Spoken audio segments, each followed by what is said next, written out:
ادي اخرة اللي ما يسمعش الكلام ويرمي الخيار زي ما انتوا شايفين كده ويخسر منه، واللي ما يعملوش بالطريقة اللي انا قايله لكم عليه.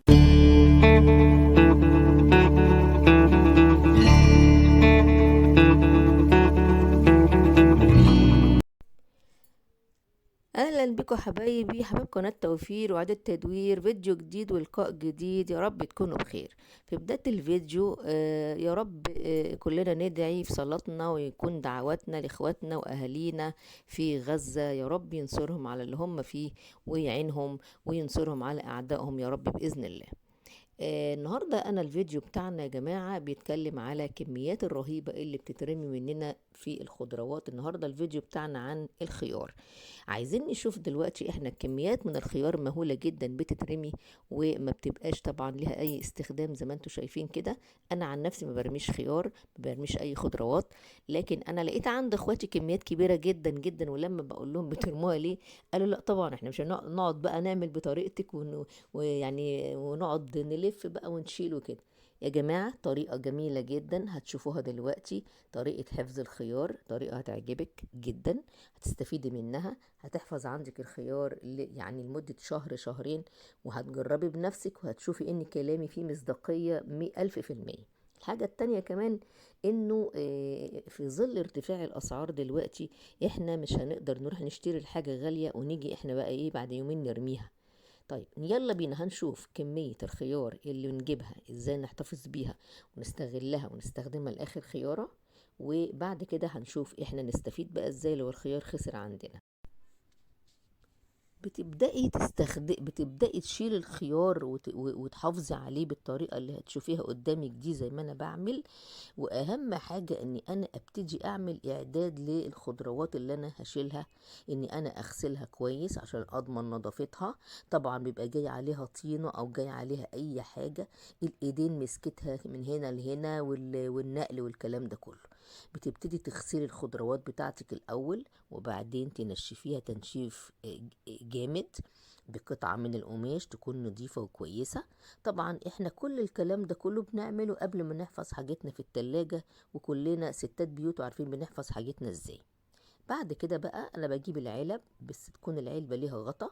تبدأي تشيلي الخضروات بتاعتك زي ما انت شايفاني كده بعمل. احنا المرة دي في الخيار، وهتشوفي الطريقة ديت برضو في خضروات كتير انا حافظاها. هتلاقي الفيديوهات بتاعت القناة فيها حفظ الخضروات كتير جدا جدا برضو. ايه يا رب يعني يا ريت تطلعوا عليها وتشوفوها. برص بقى طبقة من الخيار، وبيكون تحت منه قطعة من القماش. بيفضل القماش القطن، لان القماش القطن ده هو اللي هيشرب المية. ايه المية دي بتيجي منين يا جماعة؟ لان طبعا دي انت الخيار ده هو ما هو الا نبات، وبيتنفس وبيطلع بخار ماء. فلما هيطلع بخار ماء هيبللك القماش. انت هتلاحظي الكلام ده كله. هي بقى دي النقطة، ان انت ايه تحافظي على حاجتك بعد ما تحطيها. كل مرة كل فترة كده تيجي تلاقي القماشة مبلولة، تروحي مغيرة القماشة دي وتحطي قماشة ناشفة، يعيش معاكي الخضار لمدة كبيرة جدا جدا صدقوني. بعد ما بخلص الطبقة الأولى بعمل حتة قماشة، والطبقة التانية برضو فيها حتة قماشة، وهكذا لحد ما تخلصي الكمية كلها. وبعد كده تقفلي بقى العلبة بتاعتك وتعينيها في التلاجة. بنحط بقى في وسط الخيار واحنا شغالين، بنحط معلقة او شوكة او سكينة، المهم بتحطش حاجة من المعدن. الحاجة المعدن دي هي اللي بتمص الرطوبة من الوسط اللي انت عاينة فيه الخضار بتاعك. بالطريقة دي بتحافظي على حاجتك شهر 2 3، ميجرالهاش اي حاجة جدا خالص، وتفضل طازجة. هتجربي وهتشوفي انه الكلام مصداقية 1000%. وهي طريقة حلوة جدا صحيا، واستفيد بحاجتي ومخسرش اي حاجة، طبعا في ظل الظروف اللي احنا عايشين فيها دلوقتي وارتفاع الاسعار زي ما انتوا شايفين.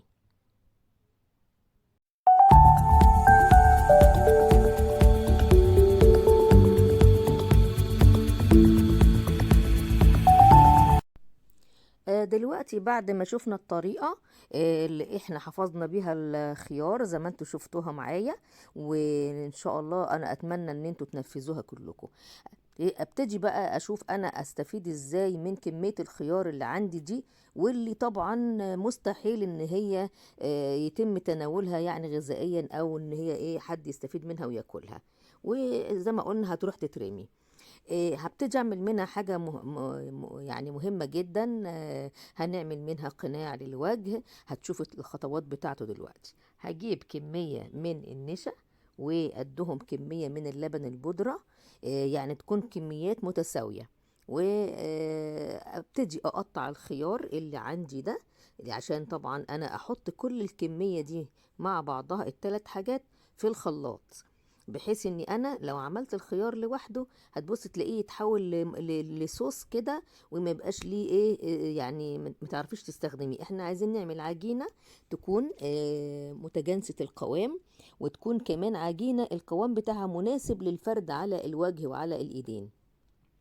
هتشوفي دلوقتي احنا هنعمل ايه. هروح اقطع الكمية بتاعت الخيار دي، ونبتدي نخلط الكمية على بعض قدامك دلوقتي.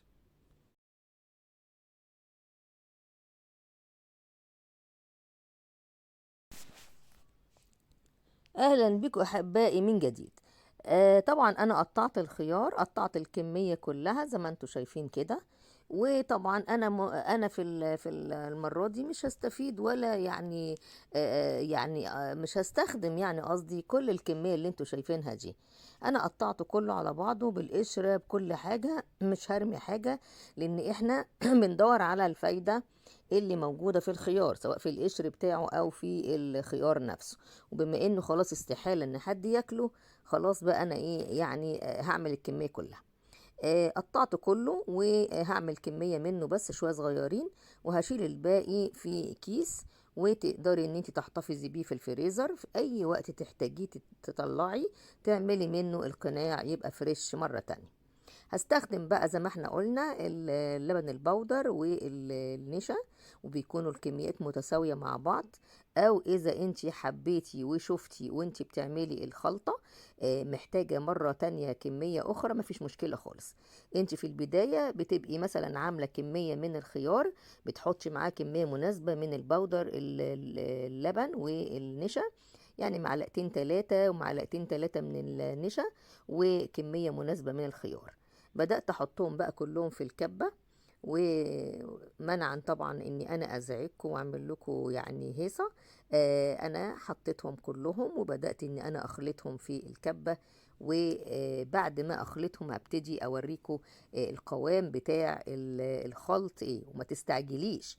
خدوا بالكم ان انا برضو وانا بعمله، يعني مثلا عملته في الاول جيت فتحت لقيته يعني خشن شويه، زودت تاني وحطيت معلقه نشا زياده ومعلقه لبن بودر زياده، عشان اما اضرب في الكبه تاني ينعم اكتر. فانت برضو محدش يستعجل يقولك ده هيطلع بقى ما ينفعش يتفرد، لا، هتشوفي قدامك بالخطوات كل حاجه، ما تستعجليش على اي حاجه.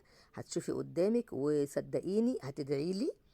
يا رب بس ما تدعوش عليا يعني، عشان هتقعدوا تقولوا هي كل حاجة هتشيلها. والله العظيم أنا بنت أختي بصراحة ربنا يديها الصحة والعافية بتقول لي كده، كل ما تلاقي حاجة يعني باظت تقول خالته هتقولي لي طبعا شيليها في الفريزر. فوالله هي بقى تقليد عندي، خلاص أنا بقيت يعني أي حاجة عندي بتخسر ببتدي إن أنا يعني أستفيد منها وأشيلها في الفريزر على طول.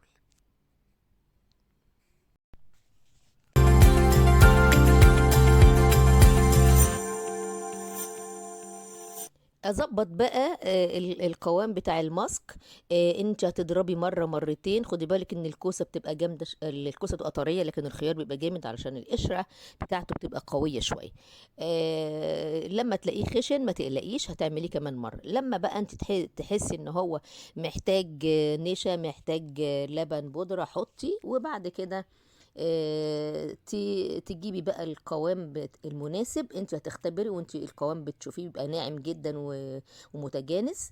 ابتدي بقى ان انا احطه في طبق كده، وافضيه من الكبة، وابتدي اجهز بقى حالي علشان ادهن الماسك بتاعي. عشان ادهن بقى الماسك بتاعي هتبل الوش وتبل الايدين تجهزيهم يعني يعني تبلي ايدك ووشك من غير ما تنشفيهم، خليهم منديين شويه. الحكايه دي يا جماعه بتخلي الماسك يمسك اكتر في الوش وفي الايدين. هبتدي بقى ادهن كده على الايدين كل مكان، وتعملي مرة ومرتين وتلاتة، يعني طبقة واتنين وتلاتة علشان يبقى جامد وقوي. خدي بالك ان انت اول ما هتبدأي تحطيها يشد على وشك شوية. كمان انت وانت بتقلبي الماسك لما تنزليه من الكبه، اذا حسيتي ان هو خفيف شويه ممكن تزودي نشا او تزودي لبن بودره. انا برضو زودت لبن بودره، بحب ازوده لبن بودره علشان بيشد اكتر في الوش. بعد ما بفرد الماسك على ايدي مره ومرتين وثلاثه زي ما انتم شايفين كده، بحيث ان هو يعني يديني طبقه حلوه، يعني ان انا مش عايزه ادهن مره كده وخلاص، لا، انت اعملي بحيث يديكي طبقه جميله، طبقه سميكه تقدر ان هي تفيد الوجه بتاعك زي ما انت شايفه كده. و يعني هتستني عليه زي ما قلنا، بنستنى عليه ساعه ساعتين. كل ما اسيبه اكتر كل ما هيبقى افيد لينا. هتدهني منطقة الرقبة وتدهني منطقة الوجه.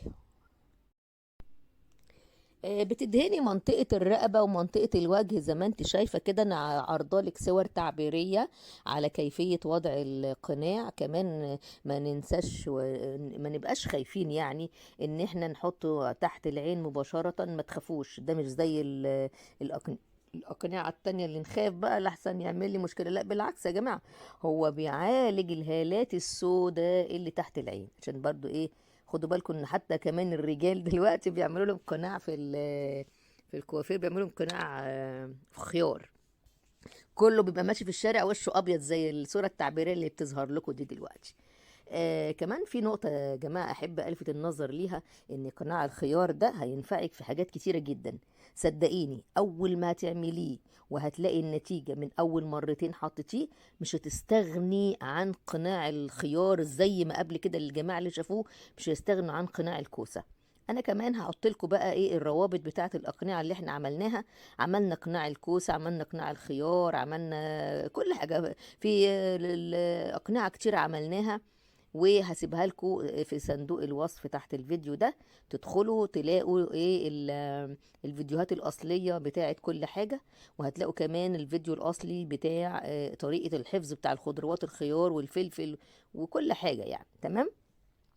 نرجع لكلامنا تاني، بنقول انه الخيار ليه مهم؟ ليه؟ اولا غني بالفيتامينات، فيتامين اي اللي احنا بنروح نشتريه بقد كده، قول فيتامين ه وهات لي فيتامين اي. فيتامين الف، خدوا بالكم يا جماعة. غني بالعناصر المعدنية، كل الأملاح المعدنية غني بها الخيار. كمان الخيار فيه مادة جميلة جدا جدا بتساعد على نضارة الجسم. دي مادة اللي هي احنا بنقول المواد اللي هي ضد الأكسدة، المواد ضد الأكسدة. دي مهمة جدا في الخضروات زي الجزر والخيار واللفت والفجل والكلام ده كله، والقاس والجرجير والحاجات دي كلها، والفواكه زي الجوافة والمانجا والكمثرى والحاجات دي كلها والمشمش والكلام ده. المهم يا جماعة ان هو غني بعناصر كتيرة جدا وهو ضروري قوي. عشان كده لما يخسر عندك شوية خيار ما ترميهمش. نصيحة مني، ما ترميهمش، اعملوا بيهم القناع اللي انت شايفاه ده. وطبعا الصور التعبيرية انت زي ما انتوا شايفين كده بتوريكي ازاي تعملي. وزي ما قلنا ما تخليش الطبقة خفيفة، خليها تقيلة زي ما انت شايفاها كده. الصور التعبيرية مبينه لك ان انا اعمل طبقة تقيلة. استنى عليه بقى لما ينشف واجيلك.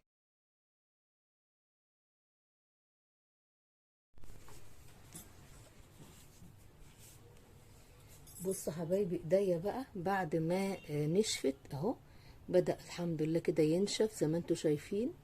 وسبته انا مش عارفه اتكلم علشان انا عامله على على وشي برضو، خدوا بالكم. يعني انا هنا حطيت الطبقات زي ما انتوا شايفين كده. كل ما تعملي كنت بحط تاني اكتر مره ومره ومره علشان يثبت على الايدين وعلى الوش. في حاجه كمان انا عايزه اقول لكم عليها. بصوا يا جماعه، دلوقتي احنا هنا القوام اللي انتوا شايفينه ده، القوام اللي انتوا شايفينه ده هو القوام الناعم خالص اللي انت ما تزهقيش لما تعمليه في الخلاط. بصراحة الخلاط بيعمله احسن من الكب. انا هقرب ليكي هنا للكاميرا. بصي هو ده القوام اللي احنا عايزينه اهو. القوام الجميل الناعم ده زي ما انت شايفه كده. وبعدين اول ما انت بتحطي بقى على وشك تبص تلاقي ايه، ايدك او وشك يشد كده، وانت بتحسي بيه ان انت بيشد. خدي بالك تحطي تحت العينين وتحت وما تسيبيش الا عينيكي بس كده، لانه ما تخافيش منه على تحت العينين ولا اي حاجه. ده احنا كمان بنعمل الشرايح بتاعه الخيار بنحطها على العينين. طبعا قدمي بقى القناع ده، عندك فرح وقبليه انت حاسه ان انت مرهقه، حطي اعملي القناع. وضبتي في البيت وتعبتي، حطي. طالعه من تعب، طالعه من ارهاق مذاكره، حطي. من غير ما يكون عندك اي اسباب، من غير ما يكون عندك اي ظروف، حطي كل اسبوع اعملي القناع ده. عايزه تعملي 3 ايام وتعملي 3 ايام وتعملي، اعملي مرتين في الاسبوع، اعملي 3 مرات، اعملي. بيديكي يعني بصراحه في منتهى الجمال. انا دلوقتي خلاص هو نشف على ايدي، هروح اغسل بقى ايديا وهجيلك. غسلت ايدي بقى كده وخلاص الحمد لله. شوفي تأثير القناع الجميل. وبرضو بسيبلك لقطتين كده من الوجه عندي بعد ما غسلت وشي، وشوفي تأثير القناع الجميل. هتتعلمي ان انت لما يكون عندك اي حاجة خسرانة هتروحي وتشيليها في الفريزر زي ما انا بعمل، ويتقالك برضو هتشيليها في الفريزر يا ماما او يا خالته. دلوقتي وبعد ما خلصت بقى كل حاجتي الحمد لله يا جماعه، انا هبتدي احضر البرطمانات. عندك اي برطمان صغير زي كده، هبتدي ان انا اشيل فيه الايه، القناع بتاعي، واحفظه داخل التلاجة او الفريزر، يعني عشان ابتدي ان انا يعني استنفع منه اكتر كميه ممكنه. شايفه القوام زي ما انا قلت لك بيبقى كده. تحفظيه بقى كله في البرطمان زي ما انت شايفاني بعمل كده. هشيله كله في البرطمان اهو. واطلع على قدي، يعني انا ممكن اعمل برطمان للاستخدام اليومي، واعمل برطمان ان انا الكميه اللي انا حافظاها اشيلها بعد ما تخلص على طول اطلع تاني.